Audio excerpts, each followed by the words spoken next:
halkan waxaa maanta isugu nimid inaan dhagax dhigno wasaaraddii qorsheynta Soomaaliyeed laakiin waxaan rabaa inaan dadka Soomaaliyeed u sheego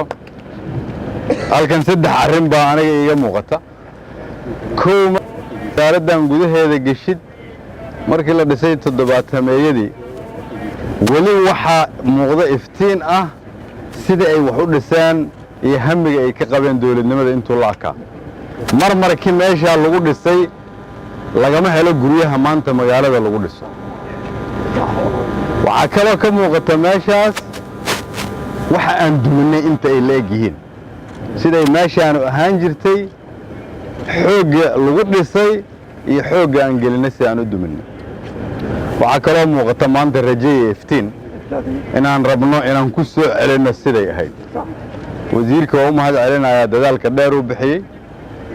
dawladda Qatar iyo safiirkeedana waa u mahad celinaya dhismaha wasaaraddani iyo inaan rabno inaan ku soo celino siday ahayd muddo sanad gudaheeda haddii Ilaahay yiraahdo waa geedi socodka aan rabno in wasaarad walba iyo dhismo walba waddankan laga dudumiyay inaan ku soo celino siday ahaan jirtay laakiin dawladdu waxba ma dhisi karta haddii shacabka Soomaaliyeed aanay garab istaagin shacabka Soomaaliyeed meel walba ay joogaan marka